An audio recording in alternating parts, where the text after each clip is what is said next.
Clôture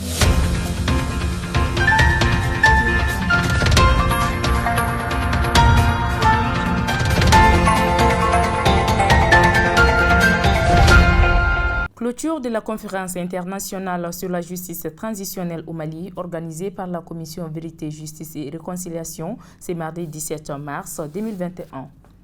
Mise en place d'un comité d'orientation stratégique pour la conduite des réformes, Mahamadou Dianka, membre du Front pour la sauvegarde de la démocratie, s'est dit favorable à cette réforme. Les détails dans un instant. Également dans les mêmes cadres, vous aurez les impressions plutôt favorables de Mamadou Sidibé de l'initiative Zéro Violence sur la mise en place d'un cadre de concertation autour des réformes politiques et institutionnelles.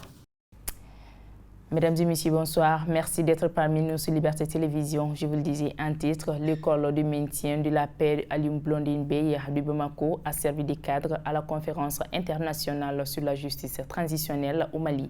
Organisée par la Commission Vérité, Justice et Réconciliation, notre équipe de reportage a pris part à la cérémonie de clôture qui s'est tenue ce mardi 17 mars 2021. Suivons le reportage signé Kadiatou Guindo Djagarja Dambélé. Cette conférence internationale sur la justice transitionnelle avait pour objectif principal de contribuer au renforcement de la paix et de la réconciliation au Mali par la mise en œuvre de la politique de réparation portée par la Commission Vérité, Justice et Réconciliation. Ousmane Oumarou Sidibé, président de la commission. On a prévu cette conférence internationale sur les réparations parce que nous venons de finaliser notre propre politique de réparation avec un avant-projet de loi, politique de réparation déposé sur la table du gouvernement. Nous avions pensé que le moment était indiqué pour tenir ici à Bamako une conférence internationale sur les réparations pour qu'on présente les meilleures pratiques à travers le monde, pour que le Mali aussi, qui est un cas d'école, puisse présenter son expérience et échanger ensemble. C'était ça l'objet de cette conférence. Ce qu'on a vu, c'est que, en tout cas, en ce qui concerne notre politique de réparation, elle a été très appréciée. C'est une politique très inclusive, très participative. Et nous avons aussi des bonnes leçons dans la mise en œuvre des différentes politiques de réparation et qui nous ont enrichis et dont nous allons tenir compte vraiment dans la mise en œuvre de notre politique de réparation. Bon, c'est un thème important parce que tous les pays qui sortent de crise comme le Mali doivent passer nécessairement par un programme de réparation des victimes pour aller vers la réconciliation. On ne peut pas aller vers une réconciliation durable sans une réparation à l'intention des victimes. C'était ça le message et je pense que nous, nos autorités l'ont comprise. Et je crois que ceci, avec l'adoption de cette politique, le Mali pourra aller de l'avant en ce qui concerne la réconciliation au Mali. Quant à la directrice du projet d'appui à la stabilisation et à la paix de la coopération allemande, cette initiative est une chance pour les Maliens de se réconcilier. J'ai participé avec beaucoup de joie à cette conférence internationale où on a vu qu'il y a énormément, surtout en Afrique, mais aussi par tout le monde, des leçons apprises où ça c'est très utile qu'il existe un cadre d'échange. Les 2 jours ont été très utiles pour échanger les différentes pratiques, surtout sur la réparation. Là, il y a beaucoup de choses en termes pour l'exécution. Il y a beaucoup des étapes pour concevoir d'abord la politique, mais après, il commence en fait le vrai défi de l'exécution de cette politique. Et je pense que la CVGR du Mali a pu échanger avec, sur le même niveau, sur la même hauteur avec des autres acteurs au Tunisie, au Ghana, au Togo, etc., qui étaient déjà dans cette situation et ils ont pu apprendre beaucoup de choses. Mais j'ai constaté aussi que la commission du Mali a collecté tellement des expériences déjà que ça vaut la peine de les partager au niveau international.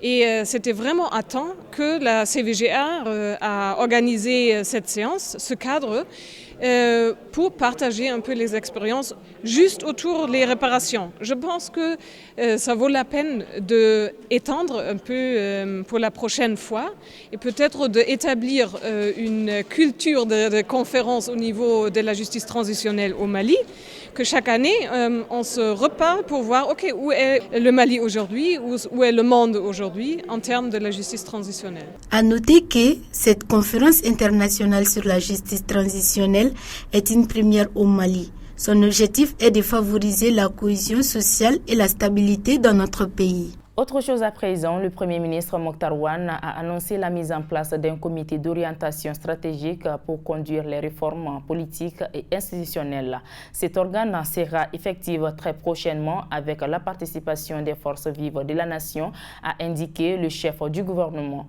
Une décision saluée par Mamadou Dianka, juriste et membre du Front pour la sauvegarde de la démocratie. Pour plus de précisions, écoutons-les au micro d'un reporter. Il faut juste rappeler que le lundi 15 mars s'est tenue effectivement la réunion inaugurale du cadre de concertation gouvernement forces vives de la nation dans le cadre des réformes majeures que notre pays est appelé à connaître dans les mois à venir, notamment avant le terme de cette transition. Donc effectivement le Premier ministre a présidé cette réunion qui est un vœu cher à la classe politique. Nous l'avions rappelé dans des interviews précédentes. Il faut un processus inclusif pour les réformes majeures que notre pays s'apprête à mener, notamment la réorganisation territoriale, la réforme constitutionnelle, la réforme du cadre législatif qui régit les élections et la régionalisation, donc qui est une recommandation forte de l'accord pour la paix et la réconciliation issu du processus d'Alger. Donc globalement, il faut saluer cette initiative du gouvernement qui est en train de faire d'une pierre deux coups en vérité, parce que non seulement par l'instauration de ce cadre-là, le gouvernement est en train de corriger les nombreux dysfonctionnements ou les mécontentements qu'on a enregistrés lors de la mise en place du CNT, parce que ce cadre est destiné à mener un dialogue franc entre le gouvernement et la classe politique. Ça, c'est un premier aspect. Le deuxième aspect qui est très important à mes yeux, c'est que nous revenons à un cadre beaucoup plus inclusif. Ce pays était un pays de dialogue, ce pays était un pays de concertation. Donc il était important pour le gouvernement de transition de sortir du one-man show qu'il est en train de faire et d'aller vers toutes les forces vives de la nation, société civile et classe politique, pour qu'ensemble nous puissions décider de ce que le Mali sera dans 10 ans, dans 20 ans, dans 50 ans. Donc je pense franchement que ce cadre-là est le bienvenu. Il faudrait saluer l'initiative du gouvernement dans ce sens. Ce que je sais, c'est que lors de la réunion inaugurale, il y a eu les termes de référence d'un comité d'orientation stratégique qui devrait être mis en place, composé là aussi majoritairement de la classe politique et du gouvernement, pour pouvoir réfléchir sur les réformes majeures à venir. Et je pense que les partis ont souhaité qu'il y ait des amendements dans ces cadres précis pour que leurs préoccupations soient prises en compte. Nous sommes en démocratie. Il faut instaurer le débat. Et dans un débat, oui, le principe c'est que chacun a son point de vue et il le défend. Mais l'essentiel étant qu'à la fin de la journée, on puisse aboutir à quelque chose de potable, de constructif pour le pays. Moi, je pense que c'est cet esprit surtout qu'il faut retenir. Mais travailler davantage à réunir le consensus, le maximum d'acteurs autour des réformes à venir. Parce que qui dit réforme dit forcément adhésion populaire. Si on n'a pas une assise populaire pour lancer les réformes, on va être confronté aux mêmes difficultés que nous avons connues en 2017 lors de la crise des Antais à Bana. Donc c'est au gouvernement d'user de la pédagogie nécessaire pour pouvoir amener tout le monde dans un mouvement d'ensemble pour que nous puissions aller vers ces réformes dont le pays a tant besoin, il ne faudrait pas l'oublier. Et la mise en place de ce comité d'orientation politique et institutionnelle est également approuvée par la société civile. Écoutons le porte-parole de l'initiative Zéro Violence au micro de Kadiatou Guindo. Ce que vous dites là, dans les conditions normales, va en droite ligne, bien sûr, de la ligne directrice de l'initiative Zéro Violence, qui est le vivre ensemble, qui est la communication bien évidemment entre les différents acteurs, qui est l'entraide. Si les PM se trouvent bien sûr entourés par les forces vives, notamment les politiques, la société civile, les groupes armés et tous les autres acteurs impliqués dans les processus de paix, pour évoquer bien évidemment les réformes institutionnelles à venir, je pense qu'il n'y a pas mieux à dire. Ça, c'est la chose la plus extraordinaire qui pouvait bien évidemment arriver à notre pays dans la situation actuelle. Et nos grands-parents ont coutume de dire que ce qui a fait, c'est d'amour. Donc, nous avons toujours dit lors de nos sorties antérieures que l'approche avait manqué à beaucoup de choses que l'État avait voulu entreprendre. Et cela a amené, bien sûr, la population souvent, sinon les acteurs, à se braquer. Et si en amont déjà, le Premier ministre est en phase avec l'ensemble des acteurs et que les gens soient dès le départ, bien évidemment, imprégnés de ce qui doit être fait et avec leur accord, je pense que c'est la meilleure approche possible pour entamer véritablement des réformes auxquelles, bien évidemment, tout le peuple s'attend aujourd'hui. Dans les conditions normales, pour les gens qui se battent pour le Mali, ça doit atténuer leurs ardeurs, je dis bien. Ceux-là qui se battent vraiment pour l'intérêt collectif n'auront plus rien à demander. Mais ceux-là qui sont dans des schémas, bien évidemment, autres que la nation, quoi que vous fassiez, bien évidemment, ceux-là ne se retrouveraient pas dedans. Ça, c'est connu de tous et de tout temps, ça a été comme ça. Donc, c'est sûr qu'il y aura toujours des velléités, parce que d'aucuns trouveront peut-être qu'ils auraient dû être les seuls à être appelés, ou bien d'aucuns trouveront que c'est à eux qu'on devait donner la... Bon, de toute façon, nous n'allons pas nous attarder sur ces cas-là. Non. Le plus important, c'est qu'officiellement, que les acteurs soient appelés, qu'il n'y ait pas de dessous, que les choses soient aplanies devant tout le monde. Moi, je pense que c'est le plus important. Mais quoi que vous fassiez, il y aura des gens, bien évidemment, il y aura des brebis qui vont être là, qui vont essayer de torpiller l'effort, qui vont essayer de saboter tout ce qui sera fait. Mais malheureusement, ça ne passera pas parce qu'aujourd'hui, le peuple a d'autres aspirations. Et l'aspiration principale du peuple aujourd'hui, c'est la paix, la cohésion, le vivre ensemble. Et surtout, bien évidemment, des institutions stables.